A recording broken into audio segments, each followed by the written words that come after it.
Welcome back to Sidra GS classes. This is Sidra your chemistry educator. तो जैसा कि बच्चों लास्ट वीडियो में हमने डिस्कस किए थे सर्टेन रूल्स के बारे में कि वो रूल्स कौन कौन से होते हैं जिनको अप्लाई करने के बाद हम इलेक्ट्रॉन की फिलिंग कर सकते हैं। और मैंने आप लोगों को ये बताया था कि कौन कौन सी शेल्स होती हैं, उनमें कितने कितने इलेक्ट्रॉन्स मैक्सिमम हम भर सकते हैं। होप कि आपने वो वीडियो देख ली होगी। अगर आपने वो वीडियो नहीं देखी है तो प्लीज पहले जाके वो वाली वीडियो देखिए, अदरवाइज आपको ये वाली वीडियो समझ में नहीं आएगी। तो स्टूडेंट्स, जैसा कि मैंने आपको बता दिया था कि सर्टेन रूल्स मतलब जिनको अप्लाई करने के बाद हम इलेक्ट्रॉन की फिलिंग कर सकते हैं। तो स्टूडेंट्स आइए आज हम स्टार्ट करेंगे वैलेंस इलेक्ट्रॉन के बारे में, यानी वैलेंसी के बारे में। जैसे कि मैंने अपने जब मैंने थर्ड चैप्टर आप लोगों को पढ़ाया था एटम्स एंड मॉलिक्यूल, उसमें मैंने थोड़ा सा डिस्कशन किया था वैलेंसी के बारे में और ये भी कहा था कि जो हमारी वैलेंसी होती है उसको हम चैप्टर नंबर 4 में आगे जाके डिटेल में डिस्कस करेंगे। तो आज वो दिन आ गया है जब हम स्टार्ट कर रहे हैं वैलेंसी के बारे में, इसका डिटेल डिस्कशन हम करेंगे। तो वैलेंसी के बारे में हम कैलकुलेशन ऑफ वैलेंस इलेक्ट्रॉन भी हम इसी में सीखेंगे, ठीक है। तो स्टूडेंट्स, वैलेंसी पढ़ने से पहले हमें ये देखना होगा कि वैलेंस इलेक्ट्रॉन क्या होते हैं और जिनमें वैलेंस इलेक्ट्रॉन होते हैं उन शेल को हम क्या बोलते हैं स्टूडेंट्स। तो आइए स्टूडेंट्स स्टार्ट करते हैं अपना टॉपिक। तो स्टूडेंट्स आइए देख लेते हैं अपना नेक्स्ट टॉपिक। तो मेरे पास नेक्स्ट टॉपिक क्या है, तो नेक्स्ट टॉपिक है मेरे पास वैलेंस इलेक्ट्रॉन्स। तो वैलेंस इलेक्ट्रॉन्स क्या होते हैं, ये मैंने वैलेंसी तो मैंने आप लोगों को अपने पिछली वीडियोस में पढ़ा भी रखी है कि वैलेंसी क्या होती है। और मैंने ये भी कहा था कि जो वैलेंसी है मैं आगे जाके नेक्स्ट चैप्टर में बहुत अच्छे से डिटेल में डिस्कस करूंगी। तो आइए देखते हैं। The electron present in the outermost shell of an element are called the valence electron and the outermost shell is called the valence shell। कैसे, जैसा कि लेट्स सपोज बच्चों कि ये जो है मेरे पास न्यूक्लियस है, इसकी चारों तरफ शेल्स है। तो जो जो सबसे बाहर होती है उसको हम बोलते हैं आउटर मोस्ट शेल, और इस शेल के अंदर जितने भी इलेक्ट्रॉन्स होते हैं उनको बोलते हैं वैलेंस इलेक्ट्रॉन।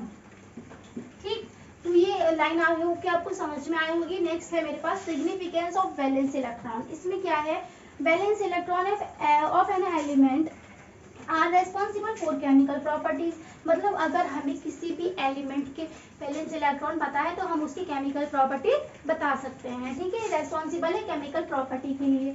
नेक्स्ट है the valence electron determine the combining capacity और the valency of the atom. अच्छा, मैंने आपको बताया भी था कि कंबाइनिंग कैपेसिटी क्या होती है कि कोई भी एलिमेंट कितने बॉन्ड बना सकता है, किसी भी एलिमेंट से कितना कंबाइन हो सकता है, ठीक है। तो वैलेंस इलेक्ट्रॉन क्या डिटरमाइन करते हैं, यही बताते हैं कि कोई भी एलिमेंट कंबाइन कितना कर सकता है और उसकी वैलेंसी कितनी है, ठीक है। Elements having same number of valence electron in their atom possess similar chemical properties। ठीक, अगर किसी भी दो एलिमेंट के पास same number of valence electron है तो वो सेम केमिकल प्रॉपर्टी शो करेंगे। एग्जांपल में है एल्कली मेटल्स। एल्कली मेटल्स कौन से होते हैं, ये वाले,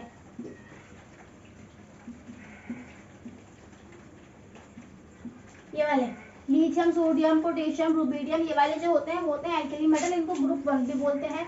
हैव 1 वैलेंस इलेक्ट्रॉन। इनके आउटर मोस्ट शेल में कितने इलेक्ट्रॉन होते हैं, 1 इलेक्ट्रॉन होते हैं इन देयर एटम्स, ठीक है। तो आई होप कि आपको वैलेंस इलेक्ट्रॉन ही समझ में आए होंगे। अब देखते हैं आगे हमारे पास क्या है। तो स्टूडेंट्स आगे क्या गिवन है मेरे पास, आगे है ये टेबल। इसमें है alkali metal, atomic number, electronic configuration and number of valence electron. अच्छा, एल्कली मेटल मैंने अभी बताई आपको LiNa एंड K, ये होता है लिथियम, सोडियम एंड पोटेशियम, ठीक है। इनका एटॉमिक नंबर होता है 3, 11 एंड 19। अच्छा, मैंने इलेक्ट्रॉनिक कॉन्फ़िगरेशन अभी आप लोगों को लिखना बताया था, इसका होता है 2 into 1, ठीक। ये K में होता है, ये L में होता है 2, 8 into 1, 2, 8, 8, 1। अच्छा, जो लास्ट वाले इलेक्ट्रॉन्स होते हैं उनको हम बोलते हैं वैलेंस इलेक्ट्रॉन। सब में कितने वैलेंस इलेक्ट्रॉन है, 1 वैलेंस इलेक्ट्रॉन है। तो इनकी केमिकल प्रॉपर्टीज क्या हो जाएगी, इनकी केमिकल प्रॉपर्टीज हो जाएगी सेम, ठीक है। अच्छा, अब एक क्वेश्चन मैं आप लोगों से पूछती हूँ जो कि मैंने अपने लास्ट वीडियो में आप लोगों को बताया था। Why do atoms combine. अच्छा, एटम कंबाइन करते ही क्यों है, ऐसा क्यों है। अच्छा, मैंने आप लोगों को बताया भी था कोई भी चीज, किसी भी चीज मतलब कोई भी एटम है जो वो कंबाइन करेंगे इसलिए करेंगे क्योंकि उनको स्टेबिलिटी गेन करनी होगी। अच्छा, अब लास्ट वीडियो से मैंने आपको कहा था कि स्टेबिलिटी हम डिटेल में पढ़ेंगे आगे वाले मतलब चैप्टर में। तो आइए अब हम पढ़ लेते हैं। स्टेबिलिटी गेन करने के लिए वो क्या करते हैं, एक तो उनका ऑक्टेट कंप्लीट होना चाहिए, अगर किसी भी एलिमेंट का ऑक्टेट कंप्लीट है या फिर डुप्लेट कंप्लीट है तो वो स्टेबल होता है। अभी ऑक्टेट और डुप्लेट मैंने आप लोगों को भी बताया है। ऑक्टेट मतलब जिसके पास 8 इलेक्ट्रॉन्स होंगे, ऑक्ट का मतलब 8 तो होता है, डुप्लेट मतलब जिसके पास 2 इलेक्ट्रॉन्स होंगे, तो स्टेबिलिटी गेन हो जाएगी। अब 3 वे से वो स्टेबिलिटी गेन कर सकते हैं। कैसे कर सकते हैं, इधर देखो, 3 वे से। पहला है इलेक्ट्रॉन को लूज करके, दूसरा है इलेक्ट्रॉन को गेन करके, तीसरा है इलेक्ट्रॉन को शेयर करके।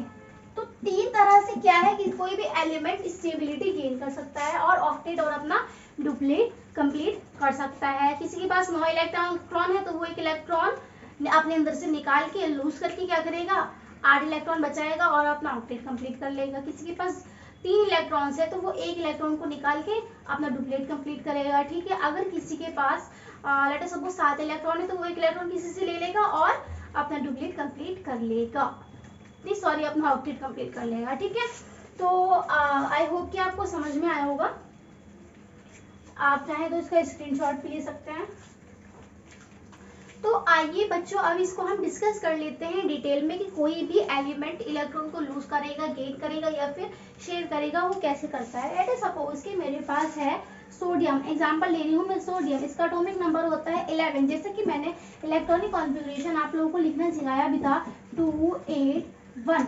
अच्छा, और इसकी आउटर मोस्ट शेल में कितने वैलेंस इलेक्ट्रॉन है, आउटर मोस्ट शेल में इलेक्ट्रॉन है 1 इलेक्ट्रॉन। अच्छा, तो अब ये क्या करेगा, ये स्टेबल होना चाहेगा। स्टेबल होने के लिए इसको क्या करना होगा, अपना ऑक्टेट कंप्लीट करना होगा। ठीक है, अब अगर ऑक्टेट कंप्लीट करना है, यही इलेक्ट्रॉन इसकी जिंदगी में पूरा जहर घोल रहा है। क्या कह रहा है कि या तो इस इलेक्ट्रॉन को निकालो या फिर इतने इलेक्ट्रॉन्स ऐड करो कि मेरा ऑक्टेट कंप्लीट हो सके। अब क्या कर सकता है, ये 2 चीजें कर सकता है। क्या कर सकता है, या तो इलेक्ट्रॉन को लूज करेगा, एक इलेक्ट्रॉन को लूज करके क्या बन जाएगा 2 8 बन जाएगा, या फिर ये क्या करेगा 7 इलेक्ट्रॉन को गेन करेगा और बन जाएगा 2 8 8। अच्छा, अब इन दोनों चीजों में से क्या इजी है ये आप मुझे बताइए, एक इलेक्ट्रॉन को ऐसे करके फेंक देना या फिर 7 इलेक्ट्रॉनों को गेन कर लेना।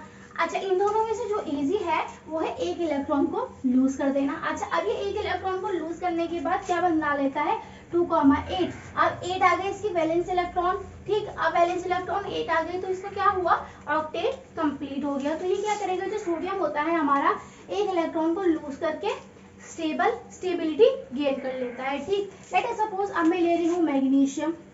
मैग्नीशियम होता है 12 इसका एटॉमिक नंबर और इलेक्ट्रॉनिक कॉन्फ़िगरेशन 2 8 2। ठीक है, अब ये भी 2 चीजें करेगा, या तो 2 इलेक्ट्रॉन को क्या करेगा लूज करेगा या फिर कितना 6 इलेक्ट्रॉन को गेन करेगा। तो जो इजी है वो है 2 इलेक्ट्रॉन को लूज करना, 2 इलेक्ट्रॉन को लूज करके बना लेगा 2 8 8। ठीक, जब 2 इलेक्ट्रॉन को लूज करके ये बना लेगा इतना तो ये स्टेबिलिटी गेन कर लेगा। ठीक है, अब एल्यूमिनियम में भी ऐसा ही होता है। एल्यूमिनियम कितने इलेक्ट्रॉन लूज करेगा 3 इलेक्ट्रॉन लूज कर सकता है, क्योंकि एल्यूमिनियम का जो मतलब एटॉमिक नंबर होता है वो 13 होता है। ठीक, 13 के बाद 2 8 कितना आ जाएगा 13 2 8 3। तो 3 इलेक्ट्रॉन रात की क्या कर लेगा, ये लूज कर देगा। अच्छा, ठीक है, अब बात करते हैं हम इधर कार्बन की बात करते हैं।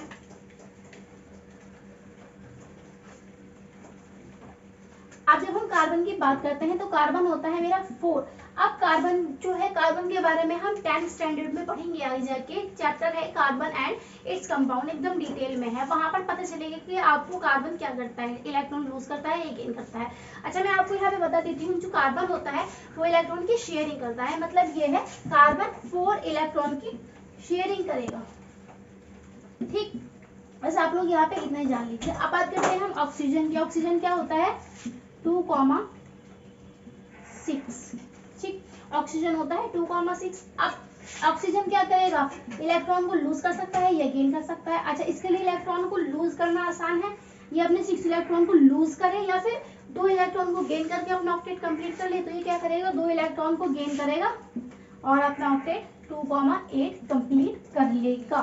तो ये था हमारा मतलब स्टेबिलिटी के बारे में कि कोई भी एलिमेंट स्टेबिलिटी कैसे गेन करता है। तो अब हम डिस्कस करेंगे वैलेंसी के बारे में। इतने आई होप कि आप लोगों ने ये नोट कर लिया होगा। तो चलते हैं आगे की तरफ। तो स्टूडेंट्स, वैलेंसी क्या है? वैलेंसी है the number of gain, lost और share by the atom of an element as to complete its octet या फिर duplet is called as the valency of an element। अच्छा, ये अपने लास्ट वीडियोस में मैं आप लोगों को बता चुकी हूँ कि कोई भी एलिमेंट कितने इलेक्ट्रॉन लूज करता है, गेन करता है या फिर शेयर करता है, उसको हम क्या बोलते हैं, उसकी वैलेंसी होती है। जैसा कि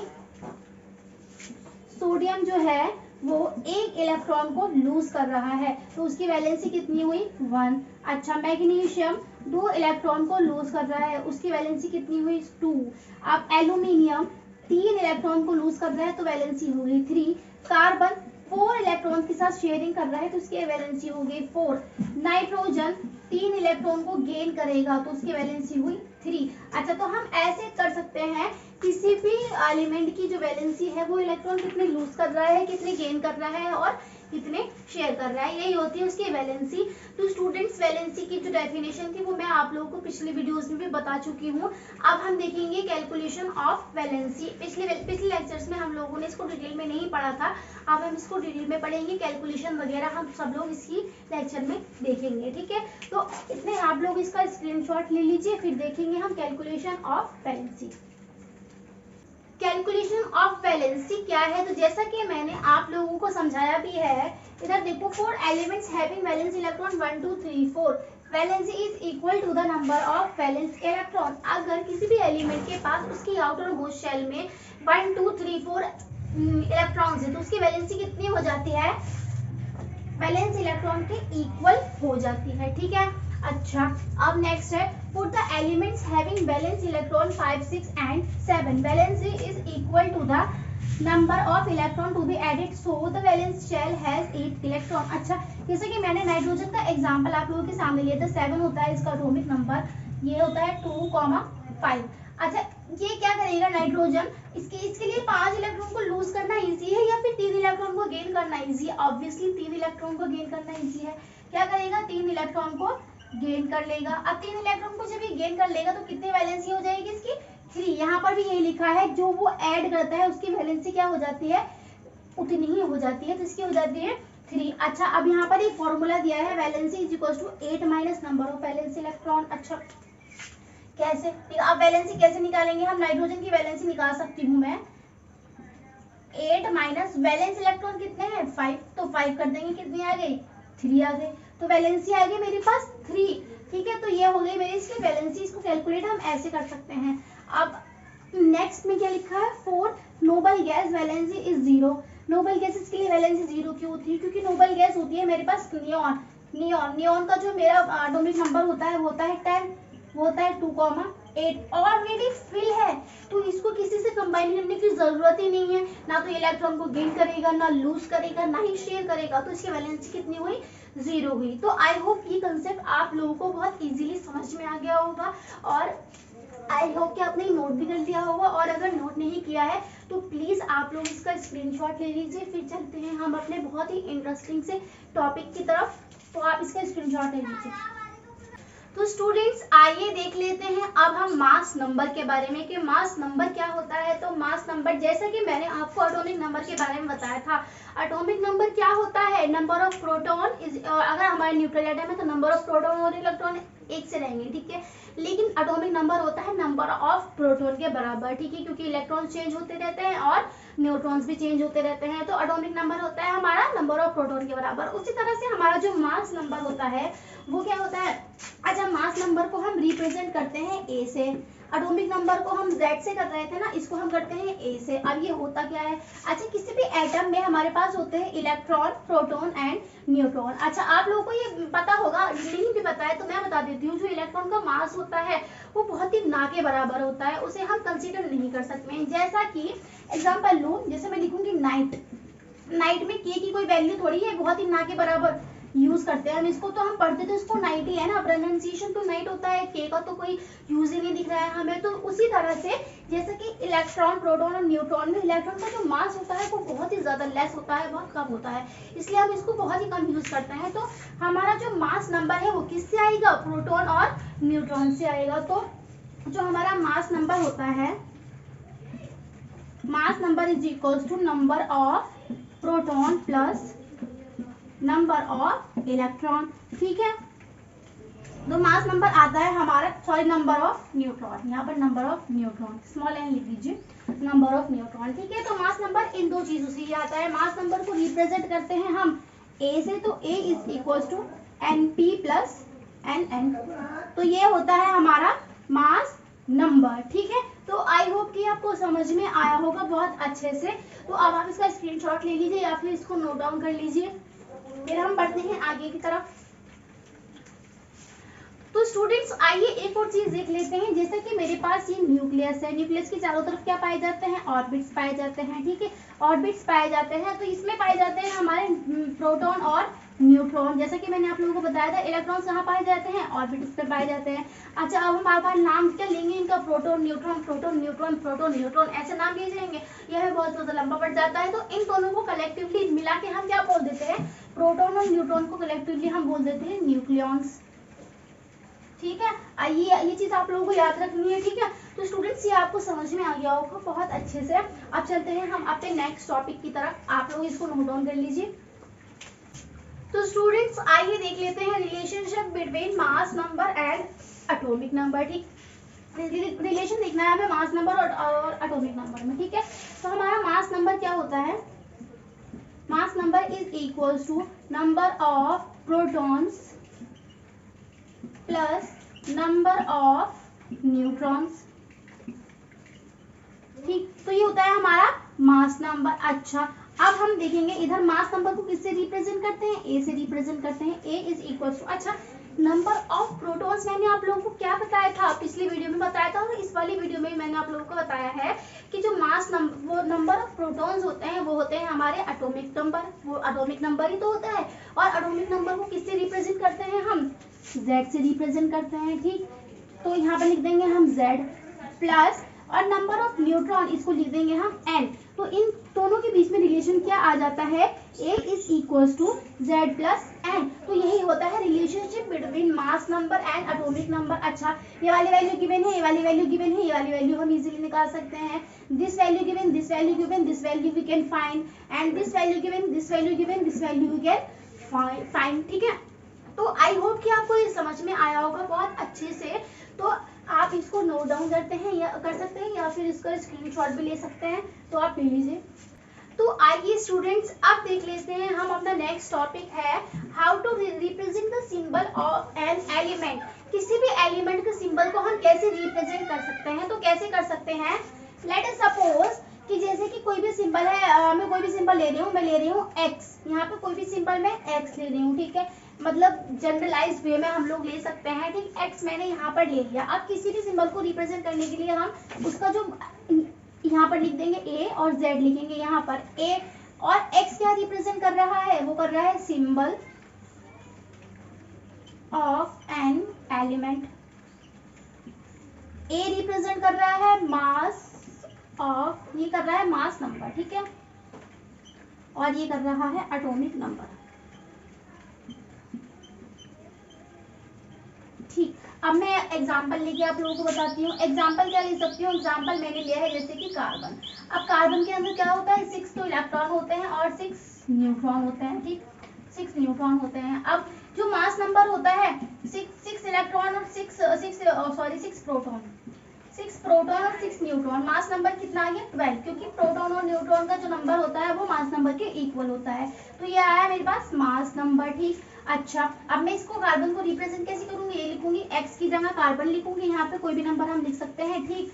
अब ऊपर है a यानी मास नंबर, तो मास नंबर कितना है 12, नीचे है z यानी एटॉमिक नंबर, एटॉमिक नंबर कितना होता है कार्बन का 6, तो इसको हम रिप्रेजेंट कुछ इस तरह से कर सकते हैं, ठीक। अब बात करती हूँ मैं यहाँ पर नाइट्रोजन की, 7, नाइट्रोजन के अंदर कितने 7 ही तो प्रोटॉन होते हैं और 7 ही न्यूट्रॉन होते हैं, तो मास नंबर कितना है 14, ठीक। जब 14 मास नंबर आया तो नाइट्रोजन को हम रिप्रेजेंट करेंगे कुछ ऐसे। ठीक, आई होप कि आपको बहुत अच्छे से क्लियर हो गया होगा।